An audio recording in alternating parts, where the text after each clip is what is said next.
Okay, ચાલો. Good morning વિદ્યાર્થી મિત્રો. લાસ્ટમાં જે આપણે ચેપ્ટર પૂરું કર્યું ત્રિકોણમિતિનો ઉપયોગ, બરાબર ને, ત્યારે વાત થયેલી કે કોષ્ટક ઉપર તમારે વધારે ભાર દેવો. હા, અને જે આપણે ટાઈપ 1 શીખ્યા, ટાઈપ 1 એટલે જેમાં માત્ર એક જ ખૂણાની ચર્ચા કરવામાં આવતી હોય એને ટાઈપ 1 કહેવાય. બીજું કાંઈ વધારે તમારે એમાં કરવાનું થતું નથી. સેજ એક સાહેબાની પરથી જોઈ લેજો, આ સુધી આવી જાય છે. ઓકે, ચલો. તો આજનું જે ચેપ્ટર આજે આપણે જે સ્ટાર્ટ કરવા જઈ રહ્યા છીએ છે યુક્લિડની ભાગ પ્રવિધિ. આમાં તે માત્ર તમારે બે જ ટાઈપ શીખવાની છે.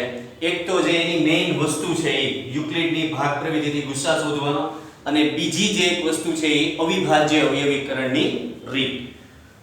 હવે જો કે આમ તો તમે ધોરણ 8 અને 9 માં લસ્સા અને ગુસ્સા શીખી જ ગયા હોય, પણ અત્યારે આપણે એને યુક્લિડ શીખવા માટે ડિટેલમાં અભ્યાસ કરશું.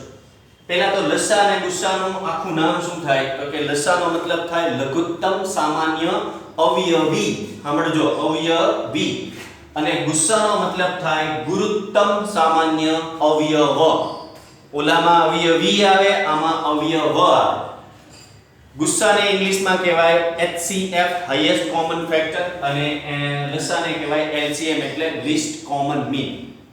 ઓકે, આનો મતલબ શું થશે સાંભળો. માની લો કે તમને કોઈ પણ બે સંખ્યાઓ આપે, ઈ બે સંખ્યાઓનો તમારે ગુસ્સા શોધવાનો હોય. શું શોધવાનું હોય? ગુસ્સા. આપણે સાવ નાની એવી સંખ્યાઓ લઈએ અને પહેલા કોન્સેપ્ટ ક્લિયર કરીએ કે ગુસ્સા અને લસાનો મતલબ શું થાય. માની લો કે તમને 10 અને બીજી સંખ્યા આપે તમને 25, અને તમને 10 અને 25 નો ગુસ્સા શોધવાનું કે અને લસા શોધવાનું કે, તો શું થાય? તો સૌથી પહેલા તમારે જે સંખ્યા આપે ઈ સંખ્યાના અવિભાજ્ય અવયવ પાડી દેવાના. અવિભાજ્ય અવયવનો મતલબ શું થાય? તો કે એવા ભાગ પાડવાના કે પછી ઈ ભાગ પછી એકય ભાગ પડવો જોઈએ નહીં. એટલે કે દાખલા તરીકે 10 છે તો 10 ને હું 5 ગુણ્યા 2 એમ ભાગ પાડું છું, તો એનો મતલબ શું થયો? 5 ગુણ્યા 2. તો હવે 5 કે 2 ના હવે ભાગ પડે નહીં. અહીંયા તો કે 5 ગુણ્યા 5. પણ જો કોઈ સંખ્યાઓ રિપીટ થતી હોય તો એને તમારે ઘાત સ્વરૂપે લખવાની છે. તો તમારે એને ઘાત સ્વરૂપે લખવાની છે. તો અહીંયા મેં લખી નાખ્યું 5 ગુણ્યા 5 એટલે 5 નો વર્ગ. ઓકે, તો સૌથી પહેલા વાત કરીએ આપણે ગુસ્સા. તો ગુસ્સાનો મતલબ શું થશે? ગુસ્સા, નોટ એંગ્રી. ગેટ એંગ્રી એટલે ઈ ગુસ્સાની વાત નથી. ગુસ્સા એટલે ગુરુત્તમ સામાન્ય અવયવની વાત છે. ગુસ્સાનો મતલબ થશે બેમાં જે કોમન હોય ઈ. ઓકે, ગુસ્સાનો મતલબ થશે બેમાં જે કોમન હોય ઈ.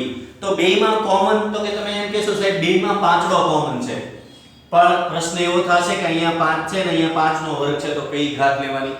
જ્યારે તમને ગુસ્સો આવે ત્યારે ઓછો આવવો જોઈએ, એટલું યાદ રાખવાનું.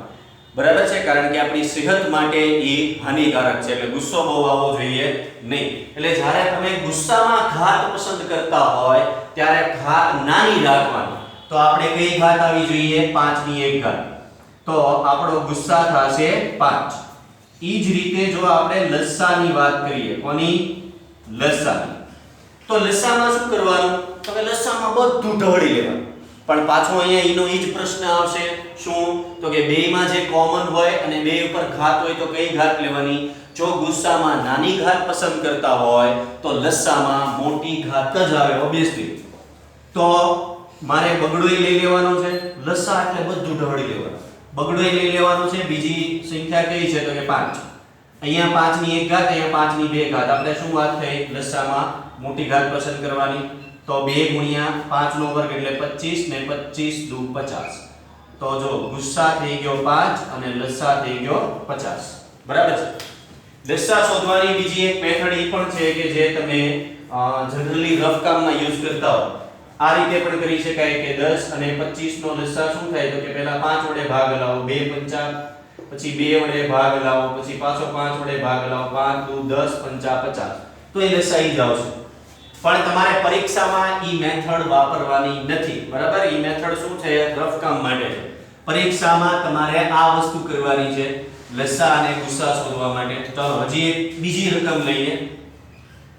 માની લો કે હવે તમને એમ કે 135 અને બીજી કોઈ સંખ્યા આપે તમને અહીંયા 175, તો આ બેનો તમારે લસા અને ગુસ્સા મેળવવા માટે શું કરવાનું?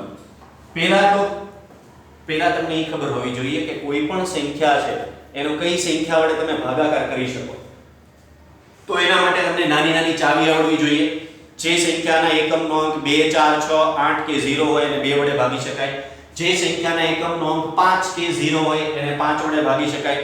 જે સંખ્યાના અંકોનો સરવાળો 3 ના ઘડિયામાં આવતો હોય તો એને 3 વડે ભાગી શકાય. આવી બધી નાની નાની ચાવીથી જ તમને જલ્દી એના ભાગ પાડતા આવડશે. એટલે અહીંયા 135 છે તો તેની પાછળ પાંચડો છે તો એનો મતલબ એમ થયો કે 5 વડે ભાગ હલાવું, અથવા જો મને સીધી જ ખબર હોય તો 15 9 135 થાય. ચાલો હજી આના ભાગ પડે. 5 તેરી 15 થાય અને 9 ના ભાગ પડે 3 તેરી 9. તો અહીંયા પાંચડો એક જ વખત છે અને ત્રગડો 3 વખત છે. હવે આનું કાઈ થાય નહીં. આને કહેવાય એના અવિભાજ્ય અવયવ, બરાબર, પ્રાઇમ ફેક્ટર. એટલે કે હવે આના ભાગ પડે નહીં. તો હવે અહીંયા મારે 5 વડે આનો ભાગ હલાવો હોય તો 5 તેરી 15 અને કેટલા વધશે 3 એટલે થશે 5 સત્તા 35, બરાબર. જો તમને સીધો ભાગાકાર કરતા આવડતું હોય તો વેલ એન્ડ ગુડ. નો આવડતું હોય તો 175 ભાગ્યા 5 કરો તો 5 તેરી 15 કેટલા વધશે અહીંયા 2. ઈ 2 5 ને આપજો એટલે 25 થાય એટલે 5 25. હજી 35 ના ભાગ પડશે 7 પંચા 35. તો અહીંયા 7 ગુણ્યા 5 નો વર્ગ. યાદ રાખવાનું છે તમારે અવિભાજ્ય અવયવ સુધી એના ભાગ પાડવાના છે. ઈ ભાગ અટકવા જોઈએ નહીં. તો હવે જો હું અહીંયા લસાની વાત કરું, બરાબર છે, સોરી પહેલા ગુસ્સાની વાત કરીએ તો પહેલા હું શું જોઈશ કે બેયમાં કોમન શું છે. બેયમાં જે કોમન છે ઈ આપણે લેવાનું થશે. તો બેયમાં પાંચડો કોમન છે અને હમણાંય વાત થઈ એમ કે ગુસ્સો ઓછો આવવો જોઈએ, એટલે કે ગુસ્સામાં નાની ઘાત પસંદ કરવાની. ઓકે, એની પછી તો કે લસાની વાત કરીએ. લસામાં શું આવશે તો કે બધું લેવાનું. મારે પાંચડોય લેવો પડે પણ યાદ રાખવાનું લસામાં મોટી ઘાત થઈ જાય. પાંચડોય લેવો પડે, ત્રગડાની તો 3 ઘાત છે તે અને 7 આવશે. લસામાં તમારે એક પણ વસ્તુ બાકી છોડવાની નથી અને જે વસ્તુ બે બાજુ દેખાય છે એમાં તમારે મોટી ઘાતને પ્રેફરન્સ આપવાનો છે, એ જ લેવાનું છે. તો 5 નો વર્ગ 25 થાય, 3 નો ઘન થાય 27 ગુણ્યા 7. તો આ બધાનો તમે ગુણાકાર કરો, બધાનો ગુણાકાર કરી નાખો, એ આ બેનો લસા થશે. ફરીવાર આ રીત છે એ અંકગણિતનું મૂળભૂત પ્રમેય કહેવાય. એટલે કે મેન્યુઅલી ગણવાની વાત થઈ કે કોઈ પણ સંખ્યા છે એના તમે અવિભાજ્ય અવયવના ભાગ પાડી દો અને પછી જે તમે ગણતા જાઓ છો ઈ જે રીત છે ઈ મેન્યુઅલી, એટલે કે ઈ બહુ સાદી રીત છે, બરાબર છે. ઈ રીત અત્યારે હું એટલા માટે સમજાવું છું કે આપણે પહેલા કોન્સેપ્ટ ક્રિએટ કરવો છે કે લસા અને ગુસ્સા છે શું. ઓકે, લસાનો બીજો મતલબ એવો પણ થાય કે ઈ બે જે સંખ્યાઓ છે ઈ એના ગુણકમાં આગળ જતા ક્યાં ભેગી થાય. દાખલા તરીકે 10 ને 25 છે તો 10 નો ઘડિયો બોલો, 10 એકા 10, 10 દુ 20, 10 તેરી 30, 10 ચોક 40, 10 પંચા 50 અને 25 નો ઘડિયો બોલો, 25 એકા 25, 25 દુ 50. તો 50 50 એ બે ભેગા થઈ ગયા. સાંભળજો, 50 50 એ બે ભેગા થઈ ગયા તો એનો મતલબ એમ કે 50 લસા છે. તો ઘણા કારીગરી છે ને એમ કહે છે સાહેબ ઈ તો 100 એ ભેગા થાય, 10 દાન 100, 25 ચોક 100 થાય ને, 10 ગુણ્યા 15 150, 25 ચોક 150. તો વારે વારે ભેગા થાય છે. તો તમે કેમ એમ કહો છો કે લસા 50,000? ઓકે, હું એટલા માટે એમ કહું છું કે લસાનું આખું નામ બોલો પરિવાર. લઘુત્તમ સામાન્ય અવયવી, લીસ્ટ કોમન ફેક્ટર. એનો મતલબ થયો પહેલી જ વખત જે ઓછામાં ઓછો અંક છે ઈ છે પહેલી વખત જ્યાં ભેગા થાય ને ઈડો ઈ એનો લસા થાય. હા, પછી જેમ જેમ એના આગળ ગુણક આવતા જશે 50 100 150 200 300 350 400 500 બધી જ વખતે ભેગા થશે. પણ લઘુત્તમ એટલે કે જે સૌથી પહેલા જ્યાં ભેગા થાય છે એને કહેવાય એનો લસા. અને ગુસ્સાનો મતલબ શું થશે? ગુસ્સા એટલે બેયમાં જે નાનામાં નાની સંખ્યા કોમન છે, બેયમાં જે નાનામાં નાની સંખ્યા કોમન છે એને કહેવાય એનો ગુસ્સા. ઓકે, હજી આપણે વધુ બે દાખલાનો અભ્યાસ કરીએ જેથી કરીને આપણો જે કોન્સેપ્ટ છે વધુ દ્રઢ થઈ જાય અને પછી આપણે યુક્લિડ દાદાને મળવા જાશું. બરાબર, દાદા એટલે કીધા કે ખરેખર દાદા છે મોટા ભાગના ગણિતના અંકગણિતના મૂળભૂત પાયાના સિદ્ધાંતો હોય તો યુક્લિડ ભાઈ આપેલા છે, આપણે ધોરણ 9 માં પણ જોઈ ગયા. યુક્લિડની ભૂમિતિનો પરિચય યાદ કરો. એલિમેન્ટ્સ નામનું પુસ્તક, 13 પ્રકરણની શ્રેણી યાદ છે ને? એલેક્ઝાન્ડ્રિયા શહેરમાં ગણિતના શિક્ષક હતા. ઓકે, ચાલો. તો હવે ત્રીજી રકમ આપણે લઈએ. માની લો કે તમને એમ કે 37 ગુણ્યા 11, એટલે તમને બે સંખ્યાઓ આપેલી છે કે 37 અને 11. હવે એક વસ્તુ યાદ રાખજો, નો 37 ના ભાગ પડે, નો 11 ના ભાગ પડે. તો આવી કન્ડિશનમાં તમારે શું કરવાનું? તો કે આવી કન્ડિશનમાં પહેલા આપણે વાત કરીએ ગુસ્સાની. કોની? ગુસ્સાની. તો ગુસ્સામાં તમારે શું કરવું પડે સાંભળજો. જ્યારે બંને સંખ્યાઓ અવિભાજ્ય હોય, એટલે કે એનો ભાગ જ ન પડતો હોય, તો બેયમાં કાંઈ કોમન ન નીકળે એવું ન બને. બેયમાં શું કોમન નીકળશે? 1. એટલે એનો મતલબ એમ થયો કે બે અવિભાજ્ય સંખ્યાઓનો જ્યારે તમે ગુસ્સા લેતા હોય તો ઈ ગુસ્સા 1 હોય, કારણ કે એમાં કઈ ભાગ જ નથી પડતા, તો બેયમાં કઈ કોમન નીકળતું નથી. પણ તમે એમ ગણી શકો કે 37 એકા 37 અને 11 એકા 11, તો બેયમાં એકડો કોમન થયો. ઓકે, લસાની વાત કરીએ તો હવે તમે એમ કહેશો કે સાહેબ લસા તો ખબર જ છે કે બધું લેવાનું જ છે. તો 37 ગુણ્યા 11 એટલે કેટલા થાય? 7 ને 3 10 ને 407. કેટલા થાય? 407. તો આ 407 એટલે કે 37 ગુણ્યા 11. કેમ ભાઈ સીધા ગુણાઈ ગયા? કારણ કે એના ભાગ પડતા નથી, એટલે 37 ને 11 ને ખુદ આવવું પડે, બરાબર? એટલે 37 ને 11 ગુણાઈ જાય એટલે એક એનો ગુસ્સા થાય અને બંનેનો ગુણાકાર એનો લસા થાય. ઓકે, ચલો આ વાત થઈ ગઈ. એટલે કે જ્યારે બે અવિભાજ્ય સંખ્યાઓ હોય ત્યારે એનો ગુસ્સા 1 થશે અને એનો લસા થશે. એ બંને સંખ્યાઓને ગુણવી જ પડે, કારણ કે બીજો કોઈ ઓપ્શન છે નહીં. ઓકે, હવે માની લો કે તમને 3 સંખ્યાઓ આપે. જેમ આપણે અત્યારે બબ્બે સંખ્યાઓની વાત આવે છે એમ તમને 3 સંખ્યાઓ આપે. તમને 3 સંખ્યાઓ આપીને એમ કે ભાઈ અહીંયા તમારે 10 50 અને 70 આવી 3 સંખ્યાઓ આપે તો આપણે ત્રણેયના ભાગ પાડી દઈએ. 5 દુ 10 થાય, અહીંયા 25 દુ 50 થાય, પણ 25 ના પાછા ભાગ પાડી દો એટલે 5 ગુણ્યા 5 ગુણ્યા 2 એટલે 5 નો વર્ગ ગુણ્યા 2. 70 માં તમે શું કરશો? 35 દુ 70, 10 સત્તા 70, તમને જે યોગ્ય લાગે 14 પંચા 70, જેમ યોગ્ય લાગે એમ કરો. 35 દુ 70, 35 ના પાછા ભાગ પડી જાય, 7 પંચા 35 ને ગુણ્યા 2. તો હવે આપણી પાસે જે જોવાની સંખ્યાઓ છે એ 5 ગુણ્યા 2, 5 નો વર્ગ ગુણ્યા 2, 7 ગુણ્યા 5 ગુણ્યા 2. તો સૌથી પહેલા વાત કરીએ આપણે ગુસ્સાની. કોની વાત કરીએ? ગુસ્સાની. તો ગુસ્સા એટલે ત્રણેયમાં કોમન હોય. સાંભળજો, અત્યાર સુધી આપણે બે સંખ્યાઓની વાત કરતા હતા એટલે બંનેમાં કોમન જોતા હતા, પણ હવે માની લો કે 3 ની વાત કરીએ છીએ તો ત્રણેયમાં કોમન હોય એવું લેશું. હવે માની લો કે 5 નો ત્રણેય કોમન છે, પણ સોરી બગડો ત્રણેયમાં કોમન છે, પણ માની લો કે એવું કોક હોય કે 2 માં કોમન હોય ને 1 માં ન હોય, તો એ સંખ્યા તમારે પસંદ કરવાની નહીં. 2 માં હોય ને 1 માં નહીં તો એ કોમન કહેવાય નહીં. કોમન નો મતલબ થાય 3 હોય તો 3 ને 300 આવી સંખ્યા હોય તો 300 એ 300 માં એ સંખ્યા કોમન હોવી જોઈએ. તો અહીંયા એક પાંચડો આવશે, પણ પાંચડા માટે હું વિચારીશ મિનિમમ એની જે ઘાત છે એ હોવી જોઈએ, તો એ 5 જ છે. પછી 2 પણ ત્રણેયમાં છે તો એની મિનિમમ ઘાત હોવી જોઈએ, મિનિમમ જ છે, તો 5 ગુણ્યા 2 એટલે 10. પછી વાત કરશું આપણે લસાની. તો લસામાં બધું આવી જાય, 5 આવી જાય, 2 આવી જાય, 7 આવી જાય. પણ 5 ની મોટા મોટી ઘાત 2 અને 2 ની મોટા મોટી ઘાત 1 જ છે. સાંતળો તો કે 1 જ છે. તો 5 નો વર્ગ 25 ગુણ્યા 2 ગુણ્યા 7, 25 ગુણ્યા 2 એટલે 50, 50 ગુણ્યા 7 એટલે 350. તો આનો લસા થશે 350 અને એનો ગુસ્સા થશે 10. ઓકે, સમજાય છે ને? ઓકે, ચાલો.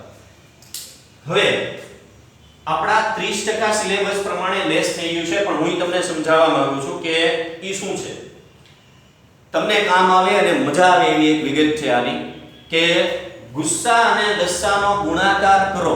સાંભળજો, ગુસ્સા અને લસાનો ગુણાકાર કરો. એટલે કે તમે ગુસ્સા ગુણ્યા લસા કરો ઈ કેટલો હોય તો કે ઈ બંને સંખ્યાઓના ગુણાકાર જેટલો.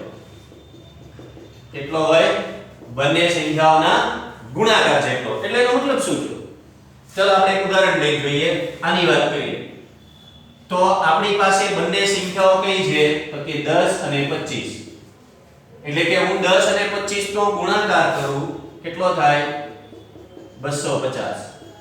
આ ગુણાકાર કોના બરાબર છે ખબર છે? ગુસ્સા. આ જ બે સંખ્યાનો તમે ગુસ્સા અને લસા લીધો ને એના ગુણાકાર બરાબર છે. કઈ રીતે? HCF LCM. જોઈએ, આ બેનો ગુસ્સા તો 5 અને એનો લસા તો 50. તો 5 ગુણ્યા 50 એટલે કે 250.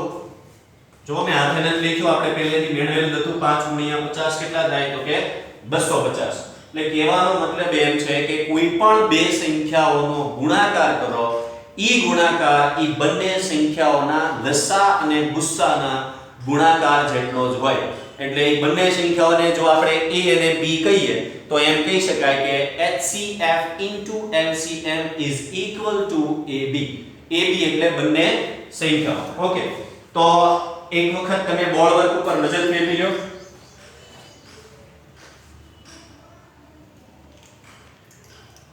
ઓકે, તો બોર્ડ વર્ક હવે હું ભૂસવા જઈ રહ્યો છું. જો તમારે લખવું હોય તો લેક્ચરને તમે પોઝ કરો અને જેટલું બોર્ડ વર્ક છે એ તમે લખી લો, કારણ કે હવે જે આપણો મેઇન કોન્સેપ્ટ છે એના તરફ હવે આગળ વધીએ છીએ.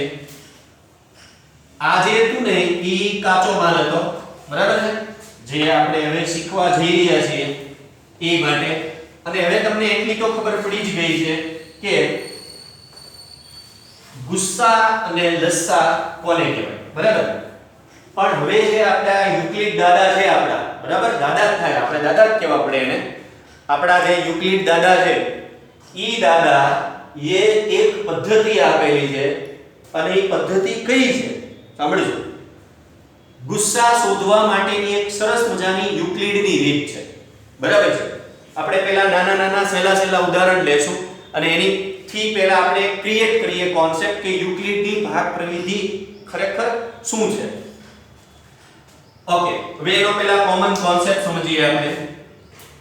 માની લો કે અહીંયા હું 35 ને ભાગ્યા 4 કરું તો 4 એકા 4, 4 દુ 8, 4 તેરી 12, ચોકે ચોકે 16, 4 25, 4 6 24, 4 7 28, 4 8 32, 4 9 36 થઈ જાય. એટલે 4 7 28 ને 4 8 32, બરાબર ને? 4 8 32, 4 9 વાળા 36 થઈ જાય. તો કેટલા વધશે? 3. હવે ઘણાને એમ થશે સાહેબ આ તમે હું સમજાવો છો, આવડે જ છે, મને ખબર જ છે તમને આવડે જ છે, પણ હું હવે જે રિપીટ કરવા જઈ રહ્યો છું ઈ તમે વારંવાર કરેલું જ છે, બરાબર? ઈ વારંવાર કરેલું જ છે, પણ ઈ નજરથી તમે કોઈ દી જોયું નહીં હોય. એટલે આપણે ઈ દૃષ્ટિકોણ કેળવવા જઈ રહ્યા છીએ. એની શું છે જોયું, ઉપર આવે એને ખબર જ છે, એને શું કહેવાય તો કે એને કહેવાય ભાગફળ. વધે એને શું કહેવાય? શેષ. આ બે વસ્તુને તમે જાણો છો કે એને ભાગફળ અને શેષ કહેવાય. પણ હું તમને એવું પૂછું કે ભાઈ 35 ને શું કહેવાય તો તમારી પાસે જવાબ નહીં હોય. હા, ઘણા બધા બાળકોને ખબર છે 35 ને કહેવાય ભાજ્ય. શું કહેવાય? ભાજ્ય. અને 4 ને શું કહેવાય? ભાજક. શું કહેવાય? ભાજક. ભાજપ નહીં, બરાબર? કમળ વાળું નહીં, ભાજક. ઓકે. અને અહીંયા આ ભાજ્ય લખ્યું છે, ભજ્યા નથી લખ્યું, યાદ રાખજો. હું લખ્યું છે ભાજ્ય. તો કેવા શું માંગુ છું હવે સાંભળજો કે ભાઈ 35 કેવી રીતે બન્યા જોજો. 35 કેવી રીતે બન્યા તો કે 4 અને 8 નો ગુણાકાર થયો અને એમાં 3 ઉમેર્યા. લે સાહેબ આ હું કયો છું તમે જો હું કહું છું 35 શું છે? ભાજ્ય. 4 શું છે? ભાજક. 8 શું છે? ભાગફળ. અને 3 શું છે? શેષ. તો ભાજ્ય છે ઈ આવી રીતે બને. કેવી રીતે બને? ભાજક ગુણ્યા ભાગફળ વત્તા શેષ. ભાજ્ય બરાબર ભાજક ગુણ્યા ભાગફળ વત્તા શેષ. અને આ છે યુક્લિડ એલ્ગોરિધમ એટલે કે યુક્લિડની ભાગ પ્રવિધિ. એને આવું કીધું એટલે હતું જ તે, પણ આપણે એ રીતે ભણતા ન. બરાબર, આપણે સિમ્પલ ભાગાકાર કરવા ટેવાયેલા હતા. અને આનો બીજો મતલબ એવો થાય કે મારે 35 ને 4 વડે વિભાજ્ય બનાવી છે, તો જે શેષ વધે છે એને આઉટ કરી દો. કેટલી શેષ વધે છે? 3. 35 માંથી 3 બાદ કરી દો એટલે 32 થઈ જાય. તો 32 છે 4 વડે વિભાજ્ય થઈ ગઈ. એટલે જે શેષ છે ને એ શું દર્શાવે છે કે આટલી વસ્તુ નડે છે એને કાઢો. બરાબર છે, આ એક સાઈડની વાત હતી. પણ આપણે યાદ રાખશું કે ભાજ્ય બરાબર ભાજક ગુણ્યા ભાગફળ વત્તા છે. અને આ છે યુક્લિડની ભાગ પ્રવિધિ. ચાલો હવે એનીથી એક આપણે દાખલો ગણવાનો પ્રયત્ન કરીએ. હમણાં આપણે જોયો એક દાખલો 135 અને બીજી કોઈક સંખ્યા લઈ. ચાલો એની સિવાયની સંખ્યા લઈએ. 135 અને સંખ્યા લઈએ 50 નો ગુસ્સા યુક્લિડની ભાગ પ્રવિધિથી શોધવો છે. 135 અને 50. તો કઈ રીતે આગળ વધશું? જો સૌથી પહેલા મારે નક્કી કરવું પડશે કે મોટી સંખ્યા કઈ છે. ઈ તો આવડે તે ઓબ્વિયસલી તમને ખબર જ હોય કે 135 અને 50 માં મોટું કોણ છે. હવે મારે અહીંયા લખવાના છે 135 અને અહીંયા હું લખીશ 50. હવે મારે 50 નો ઘડિયો બોલવાનો, સાંભળજો. પણ 135 ને વટવો જોઈએ નહીં. એટલે કે અથવા ભાગાકાર કરો તમે તો 50 એકા 50, 50 દુ 100, 50 તેરી 150 થઈ જાય. સાંભળજો 50 તેરી 150 થઈ જાય. એટલે મારે શું કરવું પડે? 50 દુ 100. હવે અહીંયા શું કરવાનું? જો લાવવા છે કેટલા? 135, પણ 50 ગુણ્યા 2 કરવાથી થાય છે કેટલા? 100. તો મારે કેટલા એડ કરવા પડે? 35. કેટલા એડ કરવા પડે? 35. ઓકે. હવે તમારે શું કરવાનું છે? તો કે આ 50 છે ને એને અહીંયા હેઠે ઉતારો અને આ 35 છે ને એને અહીંયા લઈ આવો. ફરીવાર અહીંયા જે સંખ્યા છે, તમે આવા એરાનો મારતા હું તમને શીખવાડવા માટે કરું છું. ખાલી 50 અહીંયા આવી જશે અને આ 35 છે એને તમારે અહીંયા બોલાવવાનું છે. બરાબર, એટલે કે આ 35 અહીંયા હેઠે આવી જશે. તો હવે શું કરવાનું? હવે હું 35 નો ઘડિયો બોલીશ, પણ 50 ને વટવો જોઈએ નહીં. તો 35 એકા 35 ને 35 દુ 70 થઈ જાય. એટલે મારે અહીંયા 35 એકા 35 જ ભાગ લાવવો પડે. તો 35 એકા 35, પણ આપણે લાવવા છે કેટલા? 50. તો અહીંયા કેટલા ઉમેરવા પડે? 15. હવે 35 ને અહીંયા લઈ લો તો અહીંયા કોણ આવી જાય? 15. હવે તમને ખબર છે હું 15 નો ઘડિયો બોલીશ, 35 ને વટવો જોઈએ. 15 એકા 15, 15 દુ 30, 15 તેરી 45 વટી જાય. એટલે 15 દુ 30. લાવવા છે 35 પણ થાય છે 30. તો મારે કેટલા ઉમેરવા પડે? 5. હવે તો કે હું 15 ને હેઠે લઈ લઈશ અને અહીંયા આવશે 5. તો આ સીધું થઈ ગયું 5 થી 15. જોવે છે એટલા જ આવી ગયા. તો હવે શેષ કાંઈ વધશે નહીં. શેષ વધશે નહીં. અને શેષ જ્યારે 0 થઈ જાય ત્યારે આપણે એવું સમજવાનું કે આપણો દાખલો પૂરો થયો. તો ગુસ્સા કઈ બે સંખ્યાનો ગુસ્સા લીધો? 135 અને 50. તો તમે એમ કહેશો ગુસ્સાનો 0 આવ્યો? નહીં. 0 ની એક્ઝેક્ટ ઉપર જે સંખ્યા આવે એને કહેવાય એનો ગુસ્સા. તો આ બેનો ગુસ્સા યુક્લિડ થી કયો આવ્યો? 5. કેટલો આવ્યો? 5. અને તમે મેન્યુઅલી આની પહેલા જે અંકગણિતની રીત જોઈ એ રીતે ગણો તો એનો જવાબ 5 જ આવશે. ચાલો, તો આ કોમન કોન્સેપ્ટ થયો. હજી ન સમજાણું હોય કાંઈ વાંધો નહીં. હજી આપણે આગળ સ્વાધ્યાયના દાખલા ગણીએ છીએ એ ઉપરથી તમને ઘણું બધું ક્લિયર થઈ જશે. ઓકે, હવે આપણે થોડીક મોટી સંખ્યાઓમાં જઈએ. અહીંયા મેં અમુક ઉદાહરણ મારી રીતે ટપકાવેલા છે. તો એ ઉપરથી જોઈએ આપણે. ઉદાહરણ 1 ને ઘડીક સ્કીપ કરીએ. પહેલા 4 ઉપર જઈએ. 420 અને 130. હવે જો અહીંયા હું નંબર કન્ટિન્યુ જ આપી દઉં, પછી તમે તમારી રીતે એને અલગ કરી લેજો. 420 અને 130. તો હવે તમારે આમ લખવું પડે 420 is greater than 130. એટલે કે 420 છે 130 કરતા મોટા છે. તો અહીંયા મારે 420 ને લખી નાખવા પડે અને અહીંયા 130 ને લખી નાખવા પડે. ઘણા એમ કહે છે ઓ સાહેબ 130 નો ઘડિયો કેમ બોલવો? એટલે 130 નો ક્યાં બોલવાનું? તારે પાછળ 0 લાગેલો હોય તો ખાલી 13 નો જ ઘડિયો બોલવાનો. 13 એકા 13, 13 દુ 26 એટલે 130 ગુણ્યા 2 થાય. હવે તમારે એ ધ્યાન રાખવાનું છે કે 420 ને વટી ન થવું જોઈએ. યાદ રાખજો. 13 એકા 13 130, 13 દુ 26 એટલે 260. હજી આગળ જાઓ. 13 તેરી 39 એટલે 390 આવી ગયા થોડાક નજીક. 13 ચોક 52. તો તમે 130 ગુણ્યા 4 કરશો એટલે 520 થાય. જે આને વટી જાય, વટવાનું નથી. તો શું કરવું પડે? 13 તેરી 39. 39 એટલે 390. આપણી પાસે છે કેટલા? 420. કેટલા છે? 420. પણ આનથી થાય છે કેટલા? 390. તો મારે કેટલા નાખવા પડે? કેટલા નાખવા પડે? 10 નાખો એટલે 400 થઈ જાય. 20 બીજા એટલે 30. હવે અહીંયા હું હેઠે ઉતારીશ 130 ને અને અહીંયા શેષ આવશે 30. હવે મારે 30 નો ઘડિયો બોલવાનો અને 130 થી વટવાનો જોઈએ. 30 એકા 30, 30 દુ 60, 30 તેરી 90, 30 ચોક 120, 30 પંચા 150 થઈ જશે. એટલે 30 ચોક 120 છે કેટલા? 30. થાય છે કેટલા? 120. તો તમારે કેટલા ઉમેરવા પડે? 10. તો હવે અહીંયા આવશે 30 અને અહીંયા આવશે 10. તો હવે સીધું થઈ જશે 10 તેરી 30. તો શેષ વધે 0. જ્યાં સુધી 0 ન આવે ત્યાં સુધી તમારે અટકવાનું નથી અને નથી તમારે બટકવાનું. બરાબર? વચ્ચેથી ક્યાંય તમારે બટકવાનું નથી.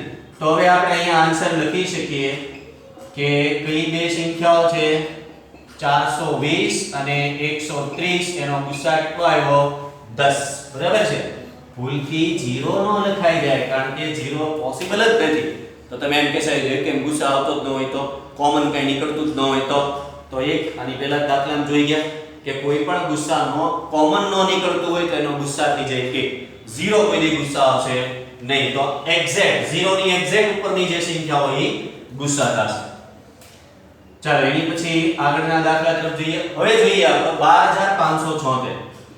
12576 અને બીજી સંખ્યા છે 4052. તો પહેલા મારે અહીંયા 12576 લખી નાખવા પડે અને અહીંયા 4052. તો હવે તમને એમ થશે કે સાહેબ આ તો ધીમે ધીમે સંખ્યાઓ વધતી જ જાય છે અને તમે એમ કહો છો કે આ બેનો ભાગાકાર કરવાનો, ઈ અંક અહીંયા લખવાનો, એની શેષ ઉમેરવાની. પણ તમે અંદાજ તો લગાડી શકો. જો હું એમ નથી કહેતો તમે ડાયરેક્ટ ભાગાકાર કરો. એપ્રોક્સિમેટલી આન્સરની નજીક જાઓ. 574 ભૂલી જાઓ. 12000 જોવે છે. અહીંયા છે કેટલા? 4000. તો તમે 4000 નું વિચારો ને. 4000 એકા 4000, 4000 દુ 8000, 4000 તેરી 12000. તો એનો મતલબ એમ થયો કે 4000 નથી, 4000 કરતા તો વધારે જ સંખ્યા છે. તો 4000 ગુણ્યા 3 તો કરવાનું થશે જ. તો 4052 ગુણ્યા 2 કરો. 4052 ગુણ્યા 2 કરો તો કેટલા થાય? 2 દુ 4, 5 દુ 10 અને 4 દુ 8. 8104. બરાબર છે? ઓકે, અહીંયા આપણે 12000 ને જોતા, સોરી 12576 જોતા છે. એટલે તમારે 4052 ગુણ્યા 3 કરવા પડે. 3 દુ 6, 5 તેરી 15 અને 4 તેરી 12. 12156 આવ્યા. કેટલા આવ્યા? 12156. તો અહીંયા તમારે ગુણ્યા 3 કરો એટલે આન્સર છે 12156. પણ આપણે જોતા છે કેટલા? 12576. એટલે કે 12576 જોતા છે પણ આવ્યા 12156. તો 0 2 4 અને 0 0 એટલે તમારી શેષ આવશે 420. 4052 ગુણ્યા 3 કરો એટલે તમારો જવાબ આવે 12156. પણ અહીંયા જોતા છે આપણે 12576. તો કેટલા ઉમેરવા પડે? 420. તો હવે તમારે અહીંયા 4052 અને અહીંયા આવશે 420. તો હવે તમે જો વિચાર કરો, હું સીધા ગુણ્યા 10 કરી નાખું તો 4200 થઈ જાય. પણ આપણે કેટલા જોતા છે? 4052. કેટલા જોતા છે? 10 શું કામ ગુણ્યા? હું અંદાજ લગાડું છું કે 420 ગુણ્યા 10 કરું તો 4200 થઈ જાય. પણ આપણે 4052 જોતા છે. કાંઈ વાંધો નહીં. તો તમે એક કામ કરો, તમે 420 ગુણ્યા 8 ચેક કરો. એટલે 8 દુ 16 ચુકડો વધી 1 જાય. 8 ચોક 32 ને 33. 3360. કાંઈ વાંધો નહીં. હજી આપણી સંખ્યાનું સમાધાન થઈ જાય એટલે 9 વારે ગુણી જોઈએ.